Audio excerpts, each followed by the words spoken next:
Welcome to Reflections, a program where we discuss values and virtues for the transformation of the individual and the society in general. I am Father George Ehusani, and I have with me in the studio once again Olawale Okunniyi, a veteran Che, my comrade friend who is the national secretary of this group that is coming together to see how they can salvage Nigeria. And during the last segment, he told us a lot about all that the group is trying to do, the rationale for coming together.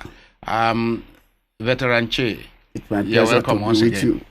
Thank you. Now, this National Consultative Front, in the last segment we had, you told us about how widespread it is with representation from northeast, northwest, southeast, southwest, south. Yeah, now, pan-Nigerian. It's pan-Nigerian. Now, when was it set up? Oh, quite well. Well, it's a whole lot of long process, really. It was set up when? It was first initiated on June 12, 2019, but silent consultation went behind the scenes. Yes. But it was formally launched in July 2020. July 2020. Okay. And since then, what we first did was to agree on core values.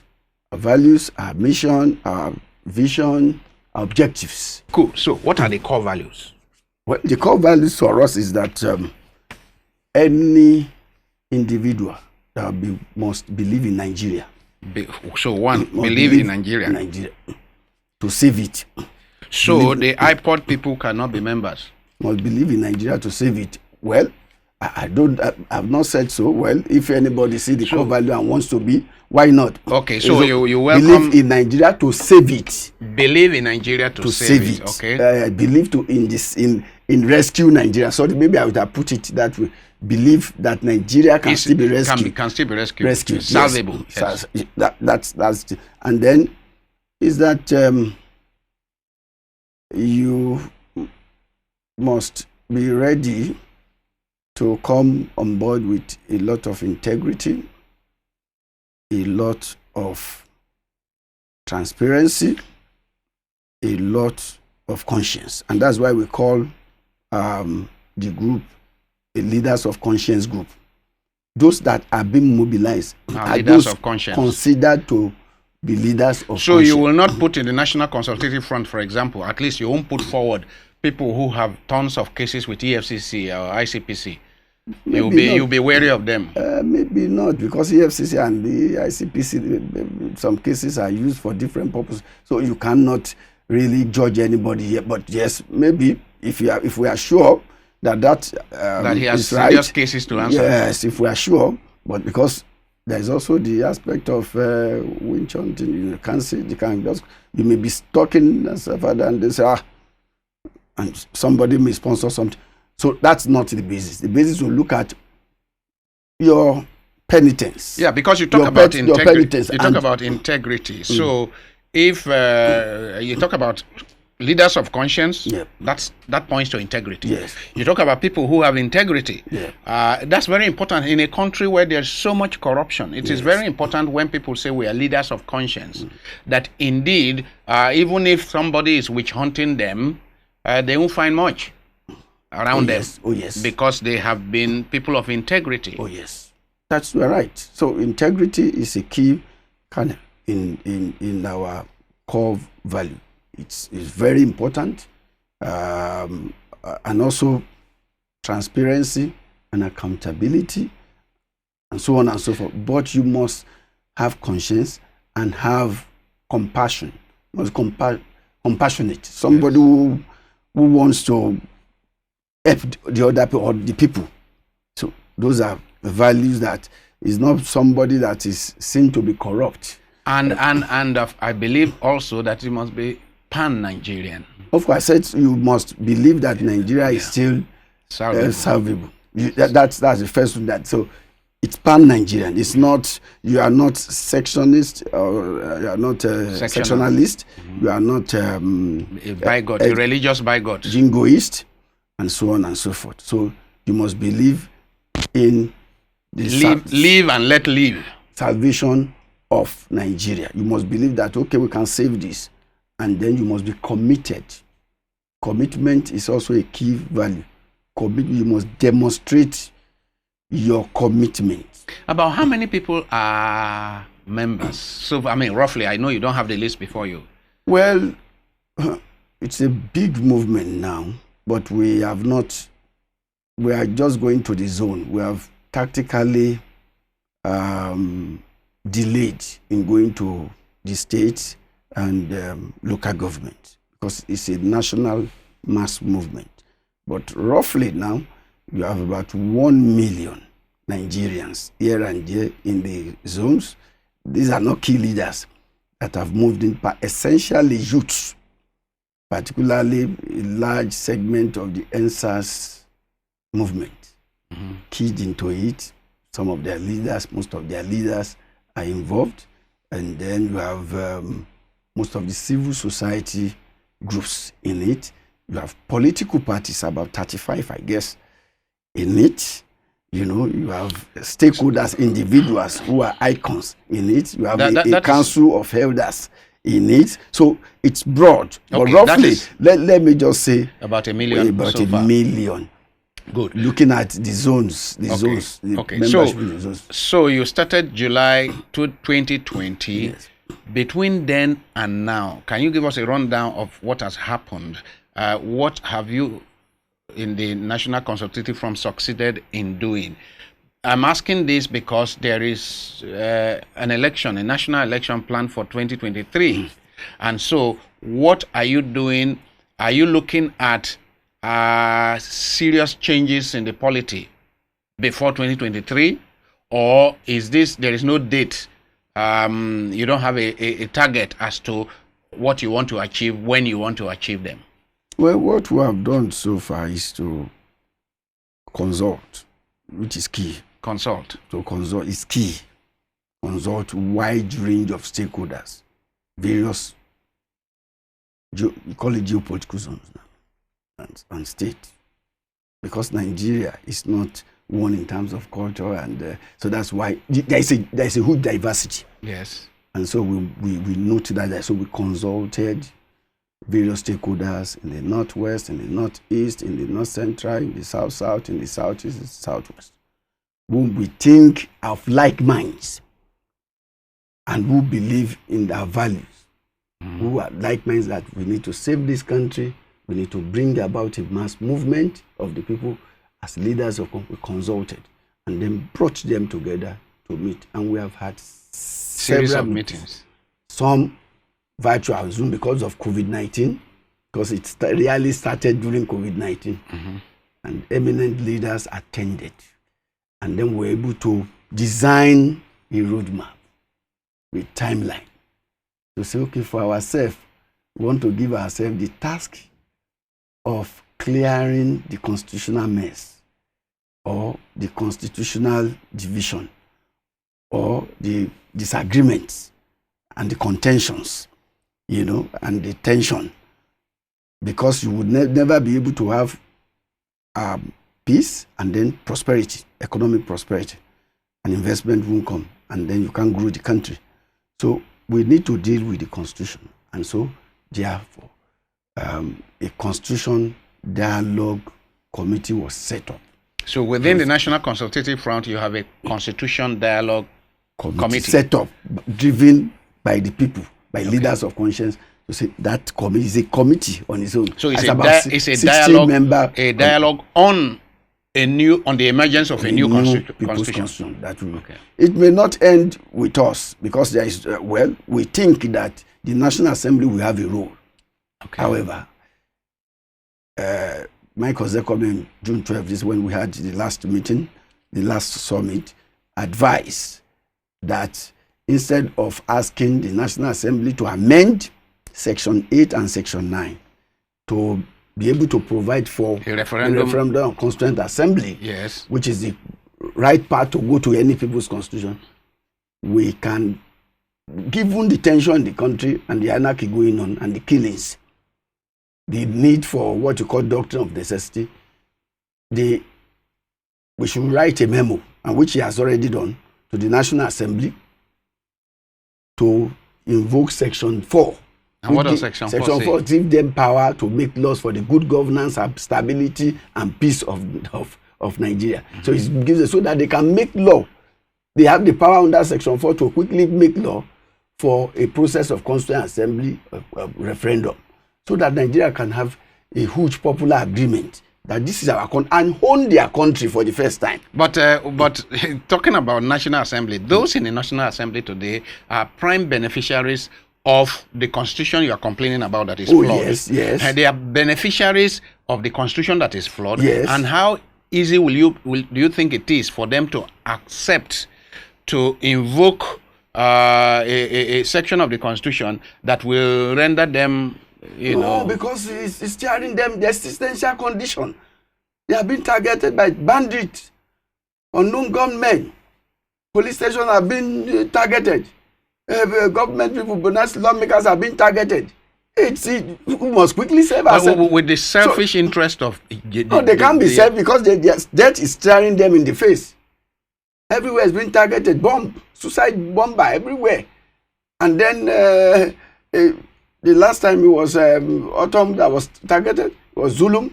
So people in government have been targeted. They can overrun Aso Rock. The kind of warheads and grenades they said they use in... Is this Zamfara Bonu?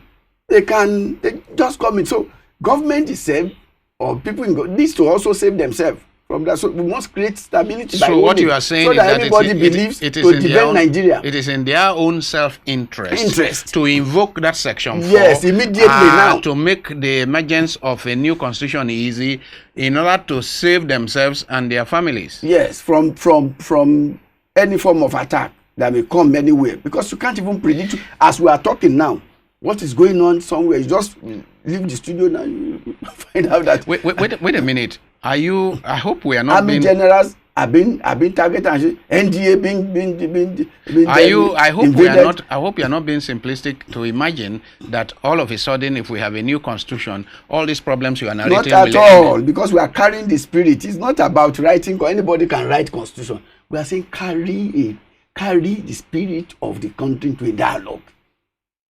Let us debate and then constitutionalize the agreement of that dialogue. Yes, I'm stretching it. I'm not simplistic. Be simplistic. I'm stretching it a little to say, do you imagine that, or your group imagine that if we were able to have a new constitution, let's say in the next 2 years, that within the next 6 months, that all these problems you are talking about, the widespread banditry and insurgency and so on, is it going to end? 70%. You are convinced? Yes, because the people would have owned their country and said, this is my country. I am a Nigerian.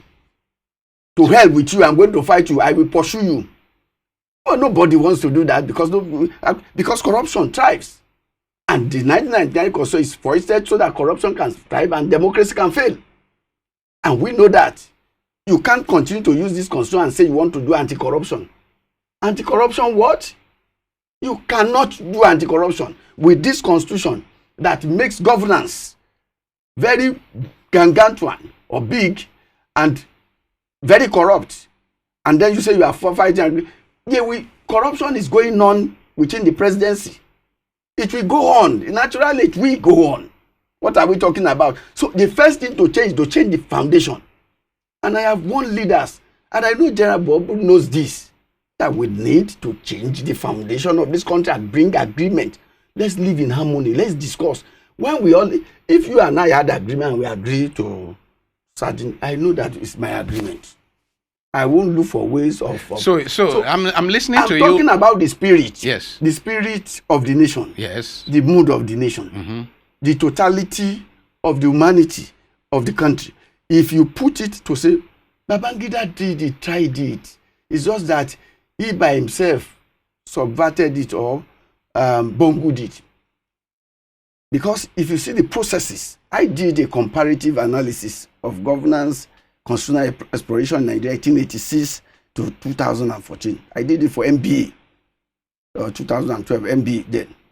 I was invited by Sabbakuba to, and I did this, and I saw that though the Babangida regime that I was vanguarding the criticism, I was championing that he was going to did better in comparative analysis than every other government, even current civilian government, in terms of constitutional exploration. But the man again by himself bungled it with Armed Forces Ruling Council that again tried to amend the outcome of that Constituent Assembly of 1989. You know, there was an elected Constituent Assembly in 1989, and they did everything, proposed so many beautiful, and then they changed it. The Armed Forces Ruling Council, you have no government can change the resolution of any Constituent Assembly. It is not done. Was it a fully, the 89 one, was yes, it a fully constituent assembly? Full, with elected representative. No, not appointed as 2014. I was part of 2014. Yeah, appointment of government. That cannot be a constituent assembly. It can only serve an advisory role to government. And I told them, you take it for that resolution to the national, so that an elected constituent assembly, or that you take it to a referendum. Because there are two levels of referendum. One is direct referendum, which is you go to vote. The indirect referendum is the constituent assembly. Those are the two. You either have, and you can have both. The elected constituent assembly can take all the decision, and then you still subject it to yes or no. Do you have a reaction so far to what Zekome, Senior Advocate of Nigeria, Michael Zekome, has submitted, the memorandum he has submitted to the Parliament? Do you know of any reaction from members of the Parliament? They have been cold about it, and they are not able to, because they are afraid. I don't know. He himself wrote that why is government afraid of referendum? It's just something to make sure that we live in harmony. We agree to some code and grand norm, and then we be at peace with one and say we agree to this. There is no need for secession. So in that, taking cognizance of our diversity, there must be some element of self-determination principle in any constitution. It's not necessarily going to be invoked to say you can leave. Even the U.S. Constitution or some other, they have a clause, secession clause, but it's never invoked because there is good governance. The government has been governs according to the Constitution. So what's the need for anybody to want to pull out? But here, people govern for themselves, self-serving, and for their family. And then the large chunk of majority of the people are impoverished, pauperized, and dehumanized. And then they become thugs and bandits and area boys. And then they will turn back to those in government. So these are the things. Now, and they won't know that Father Ehusani is not even in government. They will see you in Terra and say, it's one of them. Yeah, this one don't chop. And so good people are beginning to turn victim of bad governance. Now, let me say, if to what extent are you trying to reach the grassroots? Because all this you are talking about, I understand, is for the elite that can easily understand what you are saying. For the people on the streets, the Okada riders, the market women, how do they come to understand? What mechanisms do you have in place to explain what the purpose of National Consultative Front, what you set out to do? How do you explain to the large population of ignorant people who form the bulk of voters, by the way? I mean, when they tell you that we got 1 million votes from this place, go and count the number of people who went to school, who really went to school, who are educated. Because a lot of our educated people don't even have voters' cards, as you know. So how do you explain your purpose, what you are about, to the people on the ground who do the voting, who can easily be bought? I mean, the politicians go to the village and with bags of rice, with Indomie, with Maggi, cartons of Maggi cubes, can easily get them, or 5,000 naira. How does this message trickle down to that level? Because I'm listening to you and I'm saying, is this not elite talk? It's not. It cannot be, because we've come a long way and we're experienced.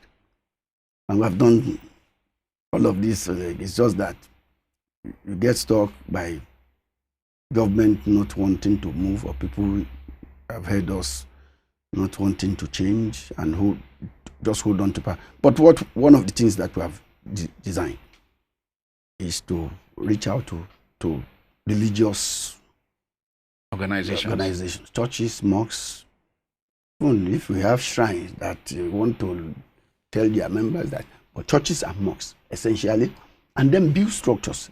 There was this conceptualization done by Professor Tomi, circle of concerns in every ward and every street. You have 12 membership, and then you form your own circle of concern all over the country. It may be street based, it may be CDA based, market based, circle of concern. Just form it. Yes, because of COVID-19, you can do internet, you can do on the ground. That circle of concern, the languages and messaging are going to be highly simplified so they understand. It can come in Yoruba language. I remember some group in those days, and they speak to your people in Hausa, Nepu. You have to translate into simple local languages. But you must use religious centers, because people in Nigeria are very religious these days because the state has failed. And so everybody is going to church or mosque. So you have a large chunk of Nigeria, majority going to religious centers. So you must engage that. And you must get the leaders of those centers to understand the language. And he knows how to put it. So it's to also carefully recruit leaders of religious organizations to say, this is what we are trying to do to save. It's not partisan. We want to save ourselves and save the country. When the leaders of your group were interviewed, for example, about are you partisan, are you going to become political party, they say we may evolve into political if we are able to if we are able to resolve the national question. Okay. There's a national question that people are running away for. So how do you navigate between rallying people round to get a new constitution, which is neutral, which is non-partisan? To get a new Nigeria. Yeah, to get when you say that new constitution, we want to get a new Nigeria through a people's constitution. Yes. How do you navigate between that and organizing to form a new political party? Because you see, some people there is a nexus. Yes, there is a nexus, but we are not there yet, and it's subjective to getting a new Nigeria. If we are able to clear it, then we will like to sponsor credible candidates. If we are able to get, for instance, if we have parliamentary system for the country. So as long as you do not have that new ground norm, that new constitution, that new Nigeria, yes, you will not evolve to a political party. We may not evolve to. We can just say, well, if we find credible people or credible, just say, okay, let's go on. But if we are able to have it, then we one of the mistakes made, you said it, was that in 1999 we didn't really transform into anything. We just left it. It was just one agenda, send out the military. This time is dual agenda, but one is subject to the other.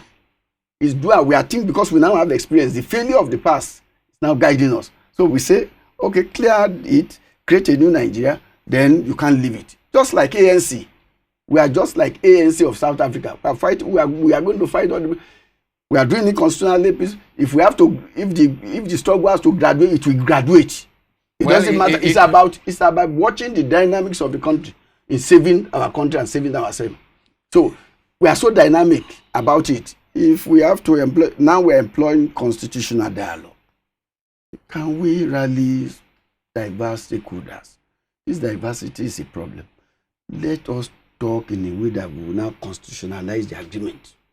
And then we become, everybody can own it and say, yes, we own Nigeria. That is what we are doing now. But if we have to also take it to other level of the June 12th struggle, we may have to call Nigeria and say, okay, stand out, move out. So it is the first level of struggle, but it is a must. When are we expecting, I know that your people are working on, Mike Ezekome and Dr. Baba Ahmed and others are working on a new constitution, right? When are we expecting this new constitution to be out? Well, for us to be out from the NC front, well, we expect that latest by December, February, well, before the first quarter of 2020. Before the end of the first quarter of 2022. It should be out and then placed before Mr. President. Not placed before Nigerians first, before It's Mr. placed President. already. It's Nigerian own now. It's Nigerian. What are we playing? Because Nigerians are going to own, because we are going to mobilize Nigeria into the whole process. It's going to be citizen driven and process led. It is assumed that by that process, Nigeria already owns it and say this is. We are not going to foist it on Nigeria. What we are doing is that we are carrying Nigeria with it, and they are going to be part of the constitutional conferences in the state, in the zone. So they already own it. But then after that, you must place it before government and say, government, Nigerians have done this. Let's go the peaceful way. Can we have a law? Says can we have constitutional assembly to endorse this? Because we cannot also, and we and government can sit down and negotiate and then have it and then say yes. Because what you need now is not election. What you need now is a new constitution. We are wasting our time. It's a very dubious circle. You go to election, people go there and rig with money, kill people, and buy police, buy army, buy everybody, and then write result. It was done in 1999. It was done. So why do we want to and then there has been no peace. There has been no economic prosperity. Thank you very much. I've been speaking to Mr. Olawale Okunniyi, veteran Che, comrade who has been active in the political circles. He's been active in the trenches, preparing for democracy, and since our democracy seems to be jaundiced, he is back in the trenches as the secretary of the National Consultative Front, preparing for a new constitution, for a new Nigeria. He says that the Nigeria as we have it today is not a nation, and that many people don't own the Nigerian project. Many people don't believe in it. And so coming out with a document, his group is coming out with a document that he says Nigerians will believe in, will own, and therefore he sees that when that happens, the violence all over the place will reduce, the massive corruption will reduce, Nigeria will begin to make progress. We pray, oh Lord, we pray that this works and that God will bless this venture. It has been wonderful having you, and we wish the National Consultative Front success in these ventures. Thank you very much, Father. Very much. It's my pleasure. Thank you. Thanks.